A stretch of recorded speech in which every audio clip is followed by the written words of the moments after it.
azugin siam chara lo ha chan amule ta lumati atan amuni amu Luthor ai apona an lo chuak le man ta hei khei ka honga an lo chuak le man ta khan ti engin dia lu hada thor lu chalo chuang ka lo karo ya inti bal me ze balcony jong jong khong hemi ka kong ka hong ya an shet rang ania an lo chuak ha la ni hi an lo chuak ha la ni hi khong e pakhat in lo chuak han mo ka mun ka phya don boya side min peru blue am sana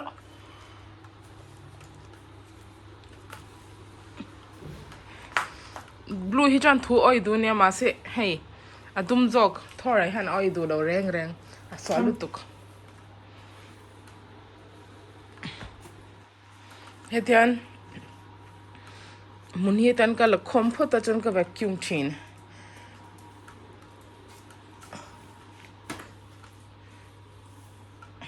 ten kan nga chan kan vacuum ma tu na chan door ka kal do na taning bul door no singara hunting in Mizo chano singara samosa English in samosa to em la super na cha thoka kun ti tu singara ka wan nei thing pu ne ai tu nia chuan na ka fa pa momos kai do tia kan in bula he chuan atui lok lang an siam tui lo phek tu ka ma se ai lo ai kha chuan ai lo hu lo ai kha chuan claim te test lo polo lo ni la kha chu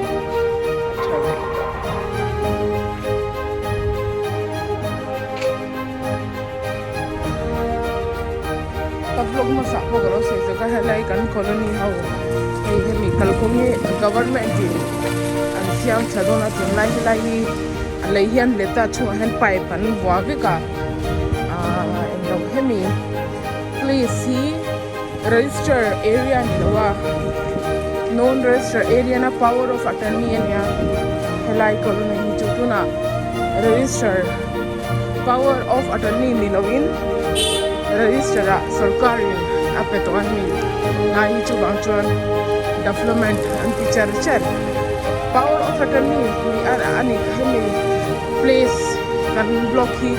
power of attorney ni na kha chuan enge power of attorney le register in ang different chu englo power of attorney hian in lwa kanin hei nan lo lwa chuan kum song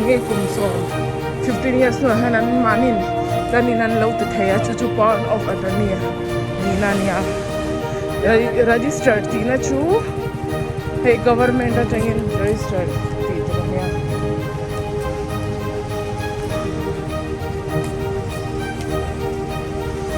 government chang registered thoka chu tu man power of attorney ti ma se an la thailo wa chu ni mai ui ha ka dor ka local ka singara leina tu doran an khar le zwal scooty apo ka local si lawa helai chu hete mi pakhat chu hinia ka thil walai na tur dor ain khar eng tinge hemi kan englo hian englo register ni to wangin restaurant englo dor te rote te hete angi hongan phal to lawa eng government lama changin proper register area chuan dudu a dor te ya hong thei to lawa chu wangin dor te a chinan hong te kan khar to hey proper colony tur to nia ha fo na chwala ngai le ngai do ni ani lo chan online ka order me ang ka ting le online ni han ka order me ang online till swiggy vela order chuan swiggy zomato vela til order chuan delivery charges yan latam theilu tuka pakhat dish kan order chuan delivery charges hi chang chuan 100 to 200 ania 200 man momos ni se delivery charge ka 200 ani lia zali man kha lo tling le thea atau thailu tu ka ma se ei chak chuan kan order ve ang hoi in ka tling le ta online tingin kan en photang nge om ti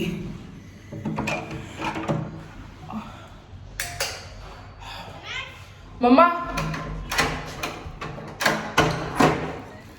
अरे नहीं मिला मैंने Dawr in khar vek kam muzau lau online order me ango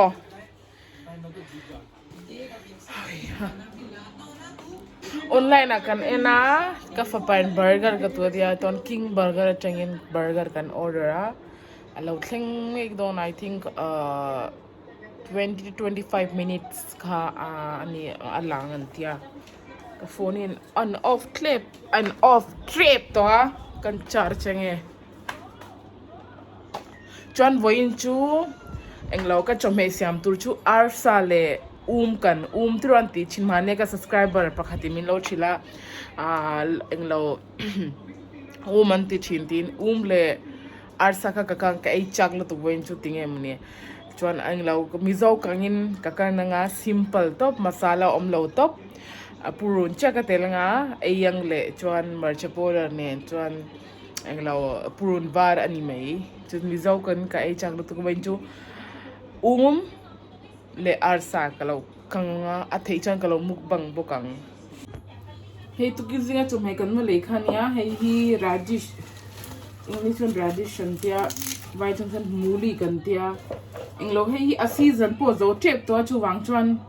an ha te ye chete nya ni lo chan mo hemi hei hi kan po nai thea kani chuan as a salad in salad tur hian kan tu zo ka chu wang chuan claim te ka le ya achan chu phong tin phong ma po kan la ne ya hei coriander dhania antia adhania nia dhania ju ke chu ka tifaya chuan ka tifai zo han hei container a hian tissue paper in katwama ka dachin chuan air tight container ka dachin achan chu tikhan polythene da chuan a chhma do ka tia ke chuan container a han air tight in ka dachina ka tifai zo han hei pui freezer kan la dalo ko ti kala dalo hei nimbu nia nimbu kan le ya nimbu chu lai chu atau lu tuk hei exam ne khao ka she to lo kan hei beans nia hei bokbon khala ma kha chuan nang ni englo north east ocean ei bak lo in ta sha mi bokbon la nang chi ke ni chu hemi bokbon la nang chi began hela began ka bharta antia hei an hal nu kan marcha le onion te nen khan an mixa ti chuan banglo bokbon rot ang hi ni mai bhartan ti chu began ka bhartan ti chu bharta ti na chu kenin marcha rot kan ti hi nya chuan hei an hala chuan backbone rot khani mai mizo chuan bokbon rot ang hian an ei vea rotinen chuan hei ani lo chuan abial hetian kan kat abial kan kata chuan khala ma pu kan ei chin ka sia egg englo r2 nen khan an ti pula ten an englowa chuan an kang chin ti chuan kan ei china chuan pakha chu ni ka lag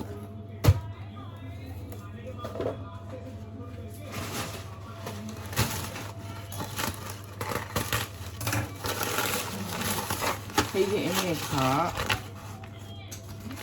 hei bepui kala boka bepui jo chumin tui ka ti zo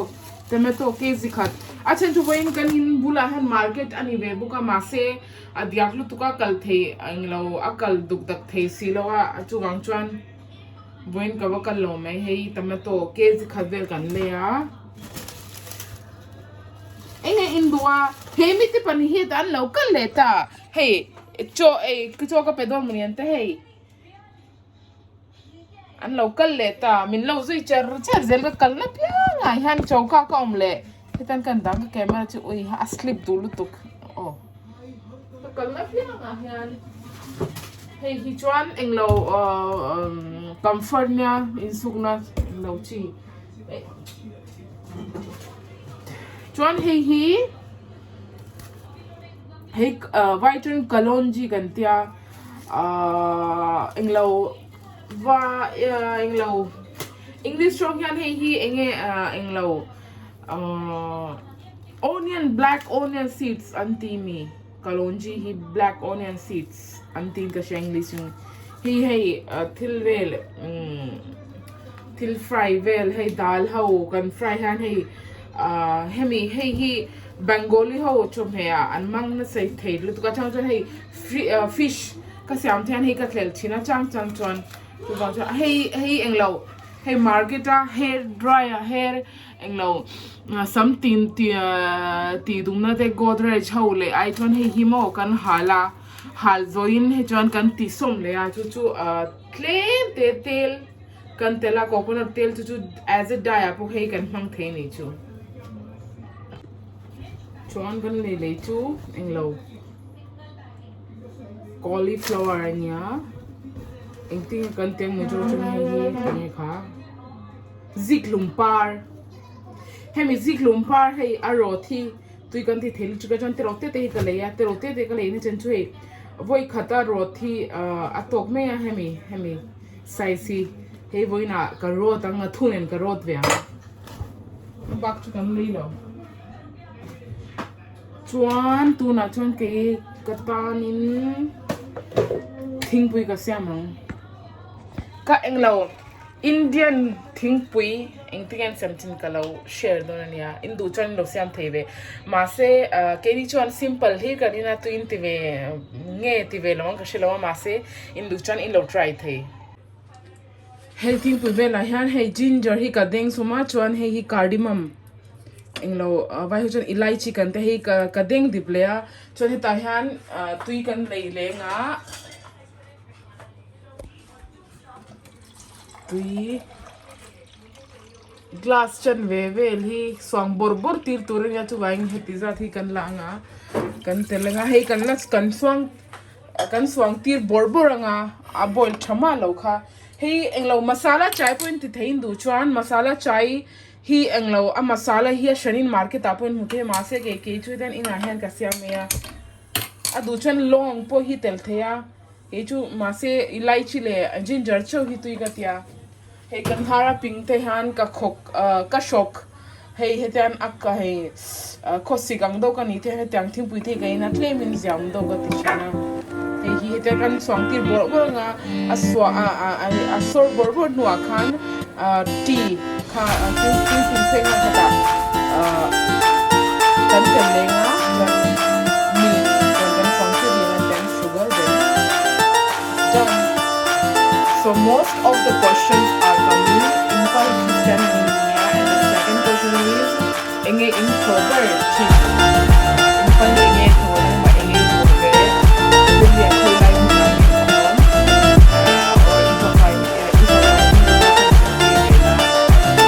or question to tamu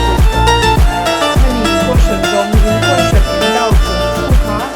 not special local exam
Kan order chilo pingta kan ngu.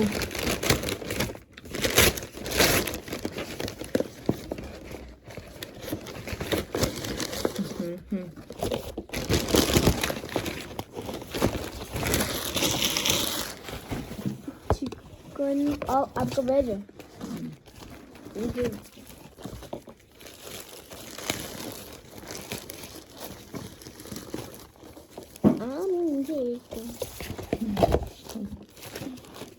Han 18 te.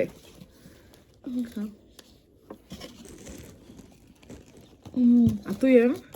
अतुल तक Bolok sa tuylutuk. Atul तक बोला नहीं जा रहा Thor hi alaw ka leto.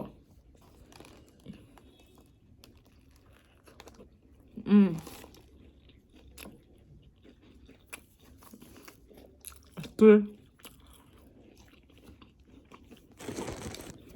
ito nilo po ya. Ito.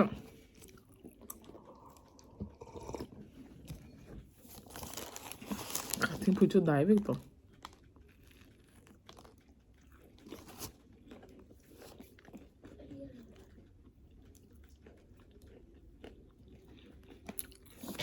Berubah mah.